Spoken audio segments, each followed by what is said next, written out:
Hello, and welcome to And All Shall Be Well. Today, my guest is Rabbi Jillian, who is in the Southern California area and is helping to lift up people of faith, particularly those who are LGBTQ, and is doing it with joy in her heart.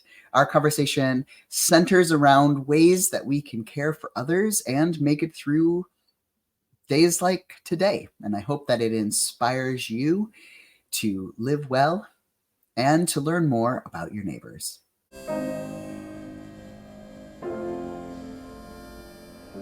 Hi, everyone. I'm Rabbi Jillian Cameron, and I live in Los Angeles. I work at a synagogue called Beth Chaim Chadashim, which is the world's first LGBT synagogue in the whole world. And I use she, her pronouns. And how do you identify in terms of different intersections? Oh, all sorts of ways. Intersectionality is so fascinating. I'm an introvert. There's one. Um, I am queer myself. I don't love the term lesbian. I use gay a lot, but then people get confused. I am progressive. I am complex in a lot of different ways. I have lots of different pieces of things swirling around. I don't know. I try not to identify with too many labels, actually. So maybe that's how I identify. I like that it's not the first time that people have left themselves a mystery for later in the conversation. So Well, I think we pin ourselves into corners with how we must collect other people by the labels that we give ourselves. And I like to have a little more fluidity. well, for folk who maybe have never been to a gay synagogue, what is that like? And there also might be some listeners who have never been to a synagogue. So explain at any level that you would like.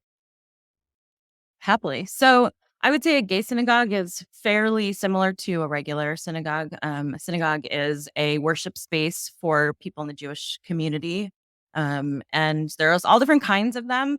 Mostly they are divided by denomination, just like you might have in a Christian world as well, different types of people come together based on shared values, overarchingly Jewish, but maybe have different understandings of interpretation. So the synagogue I work at is a Reform synagogue, which is on the more liberal end of things in all sorts of ways in interpretation, as well as sometimes when we dabble in the political world, also more liberal.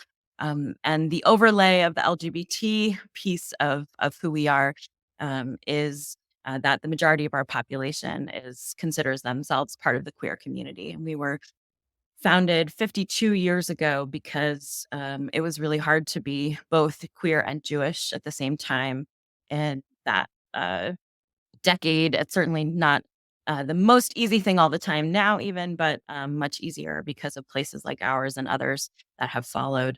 And really, the goal was to be able to be both practicing comfortable in a Jewish space as well as practicing comfortable in a queer space, not having to hide one of those things to be a member of the community that you choose to be a part of. And so it really looks very similar to the normative synagogue that you might be a part of. We have celebrate holidays. We celebrate Shabbat on Friday night, sometimes Saturday. We have life cycle events. It's a community.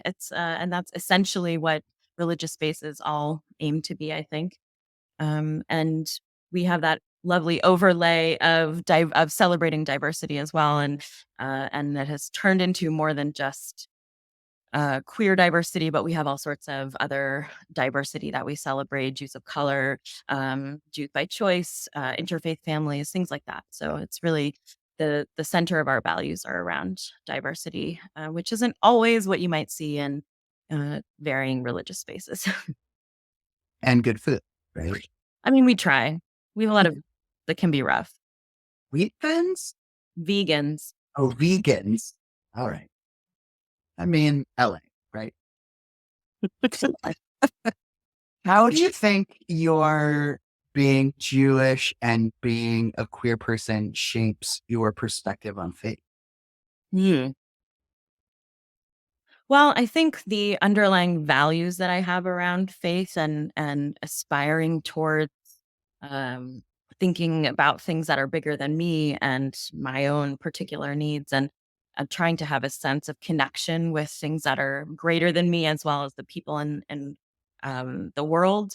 I think that definitely comes from my sense of Judaism, my sense of community at the center, the different ways that we think about morality and values and ethics. And then I think the overlay of the sort of queer part of me also champions the sense of celebrating um, um, all those around me who are multifaceted and interesting and different and bring different things to the table. So I think those sort of layers, they work together very nicely, which is helpful.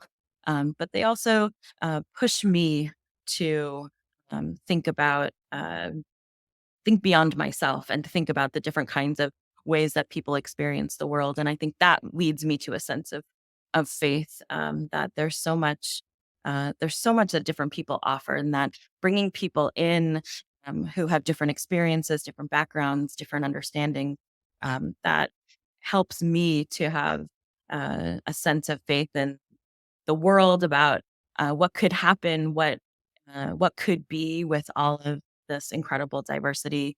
I might not be able to solve a problem, but someone else might be able to, and that just helps me to stay grounded in a sense of that there's something bigger out there, that uh, that I can connect with, that leads me to embrace the variety that exists in the world, and how that is a such a positive joy necessity and built in. It's built into who we are as humans. There's a reason that we're not all the same, and so embracing that is such a how I connect so much with my sense of faith, and uh, how I think things can get better.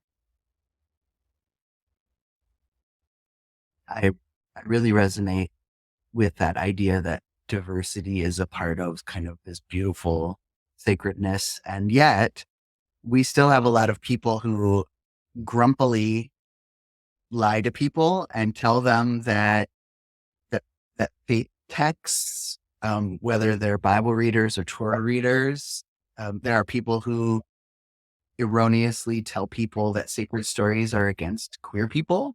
I'm curious if there are any stories from the Torah that are kind of pop out as your favorites, particularly from a queer perspective. I think there's been a lot of what we say, like the queering of the Torah. We have a Torah commentary that's called Torah Queries. That obviously, to little pun there.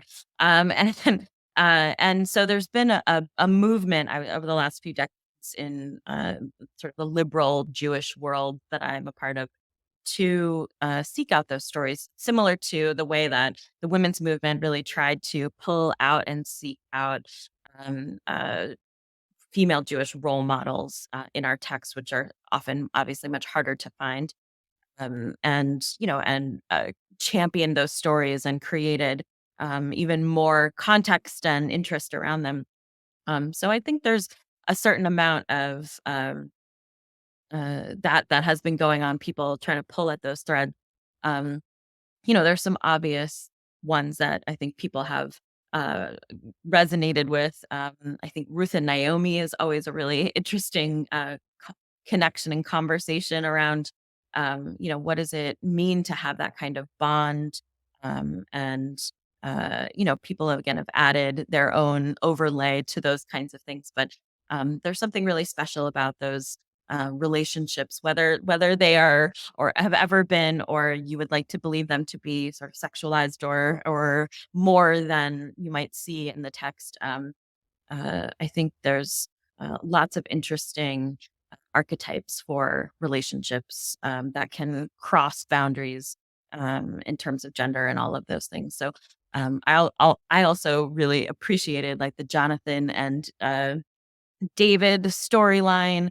There's definitely like a whole like slew of fanfic, like Jewish fanfic around that. We call that midrash, but it's essentially the same thing. And like the exploration of relationships that are not just the obvious ones. I mean, that's the thing. Those are the things that I appreciate. Those little details that most people overlook because they're focused on the big flashy thing in front of them. And yet there are these little moments that you can um, read into in really beautiful ways, and find examples of relationships that are not again, whether they're friend or romantic or any other types of relationships that are more intricate and more interesting, and offer a little bit of a diverse path. What does it mean to have those kinds of um, relationships? What does it mean to have different kinds of relationships with people, and not just normative, especially biblically normative? You meet, you marry, you have kids. There are other relationships that exist in our text that I think offer, not explicitly perhaps, but implicitly, a variety of different ways of interacting with people. And I think that's where some of that magic happens for interpretation. Well, and if I'm, you can, you're obviously more learned than I am, being a rabbi in the Torah. But correct me if I'm wrong. It feels like in Jewish rituals and the ways that the flow of of the calendar of rituals is not set up in sort of a Christian mindset of do this or you're going to get in trouble. But it's more of a like care for the world, care for your family, do good things for other people. And because you're a human and you're going to screw it up, let's have rituals for when you do that too. But let's like do it in one big heap rather than so we have more time to care for the world, right? Is that sort of a lay version or a eavesdropper's version of what's going on through the calendar? No, I like that a lot. I often say that when people ask me, like, what are the big differences between like religious traditions? There's like a really big obvious one, but then the more subtle ones are this, and what you bring up, and the idea of Judaism's focus has never really been on afterlife or like what happens next. It's very much focused on life and now. There's a quote from Deuteronomy, choose life. It's very, people like to use this one for all sorts of things, good and bad. But I think it centers our philosophy on like the world that we live in now is the one we are trying to have an effect on. Um, so there's, just a slight twist of a different version of that theology of like do good things, be a good person in the world, make the world a better place, so that you can live in that world, not necessarily so that the after you die there will be a place for you somewhere. I you know Judaism doesn't really focus that much on the after you die part, and really only focused on it, I think, more in comparison to an emerging Christianity, and that when other folks that were focusing more on that, and we were like, hey, maybe we should think about this too.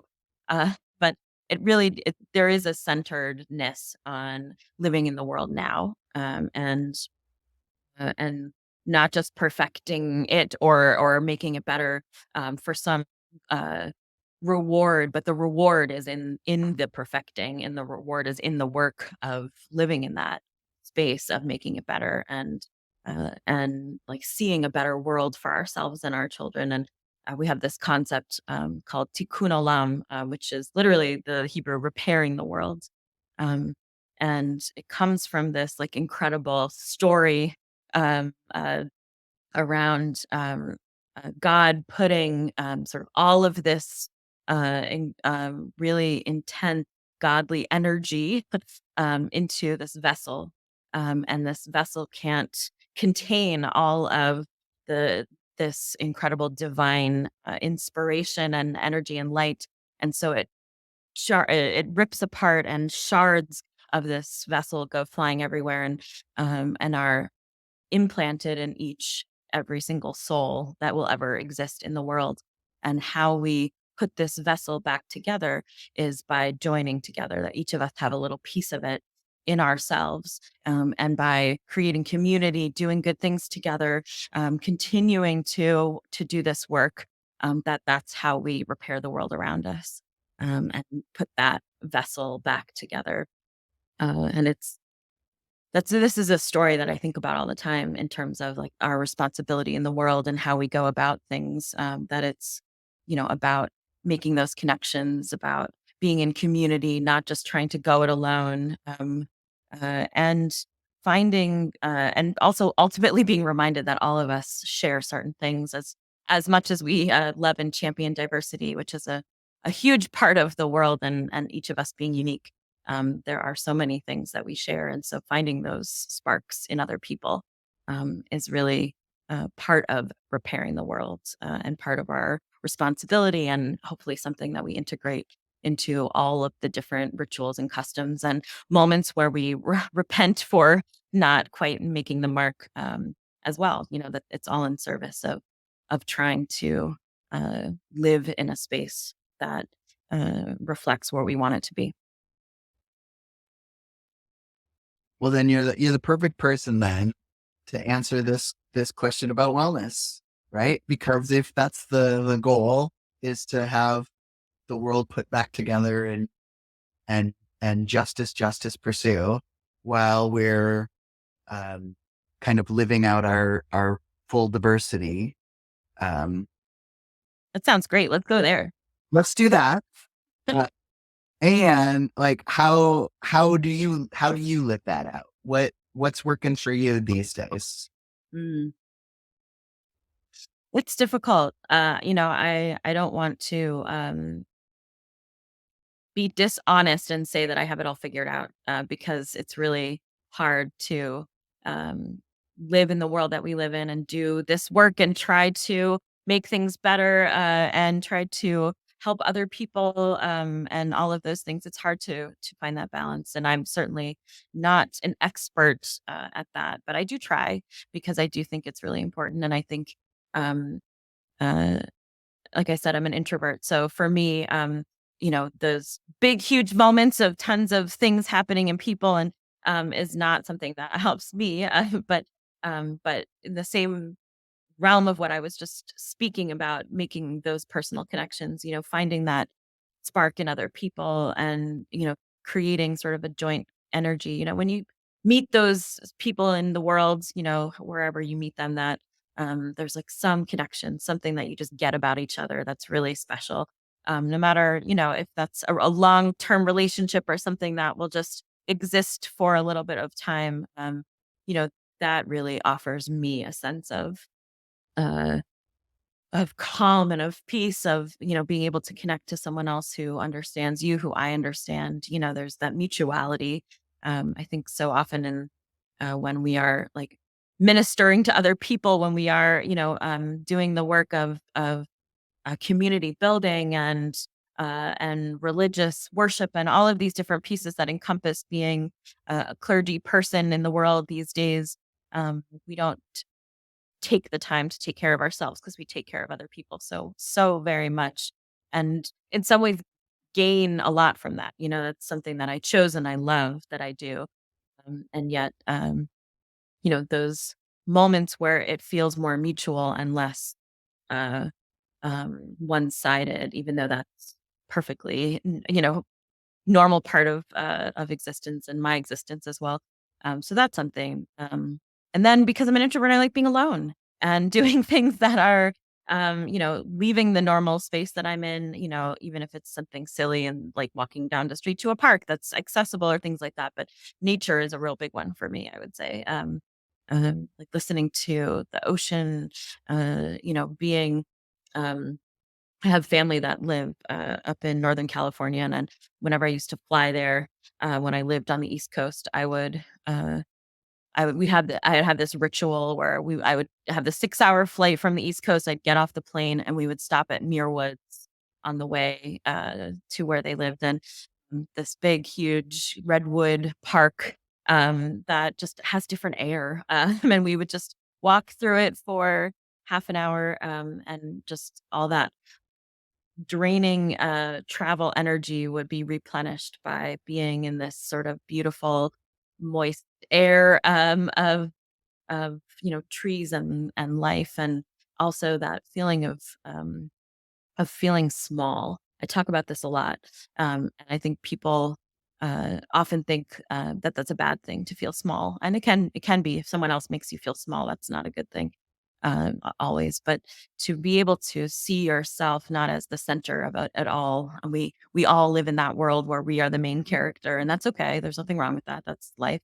But having those moments every once in a while, we put ourselves in those spaces where we realize that we are just a microcosm of something so much bigger. Whether it's something divine, whether it's just the world, however, whatever makes sense for us, those are those moments for me, when I'm able to release some of the tension of life, and just be grateful for what's around me and being in that moment in time.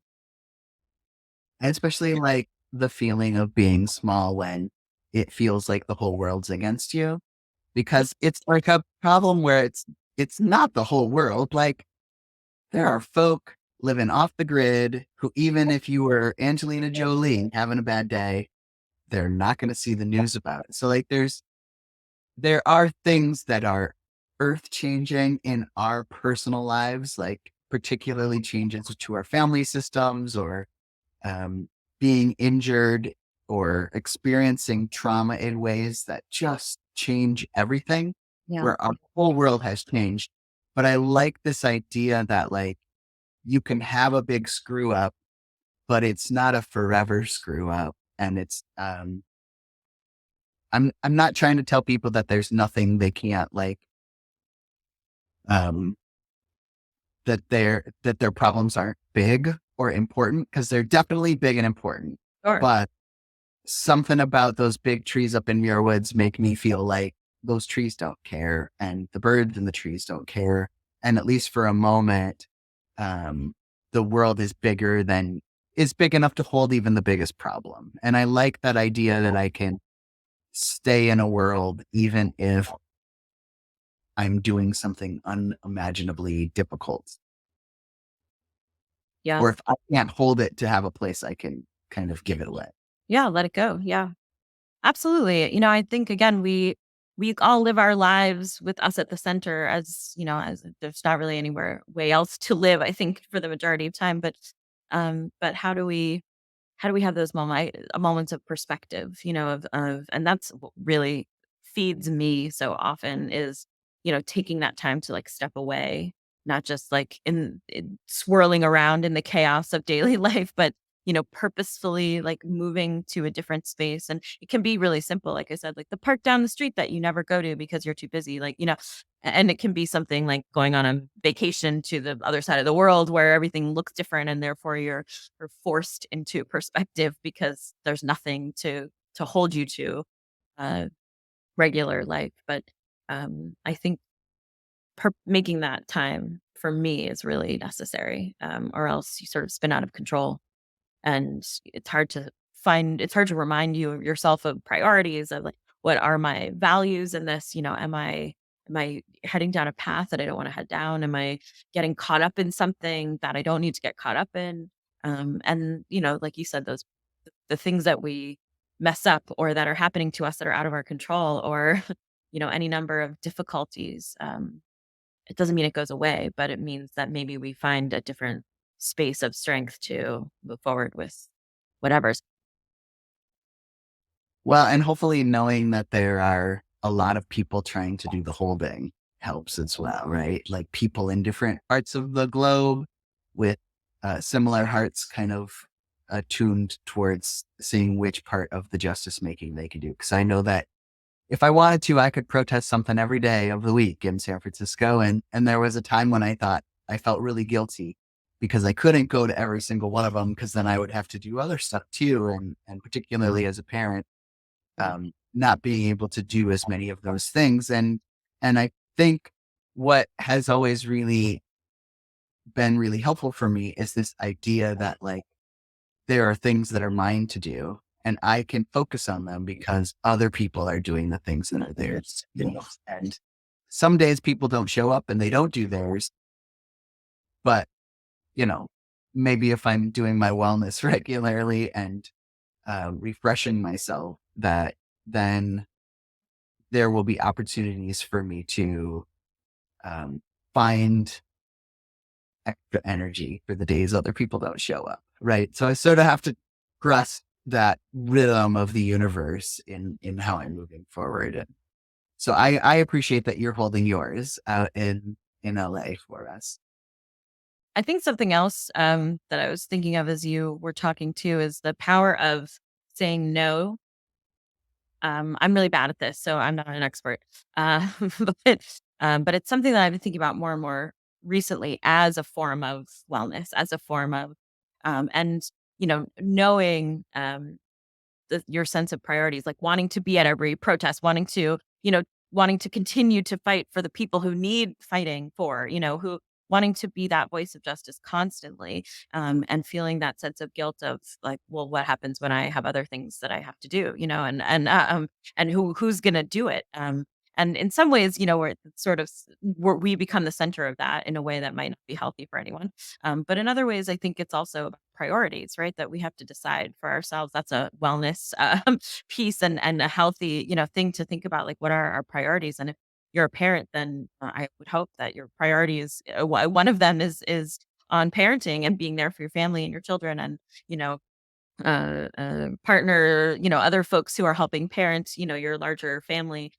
mm, as well as any number of other things that are also priority, that, and so, those simple things of, and taking that time to decide and be conscious about it, not just letting things happen to you. I feel like I get into that a lot where it's just letting things happen and not feeling any agency in the choices that we make. And, sometimes a well-placed no or, is an incredible gift to your own health and well-being. Well, and with that in mind, sometimes I ask people how they would like to be contacted. And you've already described yourself as an introvert, but in your personal life is roaming off by yourself. So instead, I'm going to ask if people want to connect with your community where you're doing your public out there work. What's the best way to connect with your community? Well, first, I would love for people to connect with me. I'm an extroverted rabbi, but um, you know, my community is called Beth Chaim Chadashim, BCC, which makes it much easier. That's a lot of chuz for people. So our website is bcc-la.org. My email, I'm happy to hear from anyone, is Jillian at bcc-la.org. And I love meeting people, talking to interesting folks, and uh, really, listening mostly. So I'm happy to be a resource, be a listener.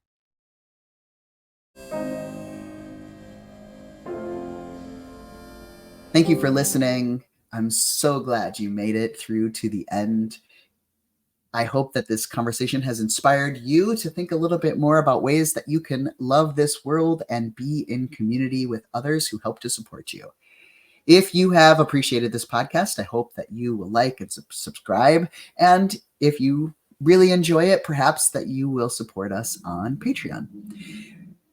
In the days and weeks to come, I know that things might feel like they are difficult and hard, or like waiting through the angry opinions that people have is something that can decrease your love of the world. But all you got to do is make it through today and do the best you can.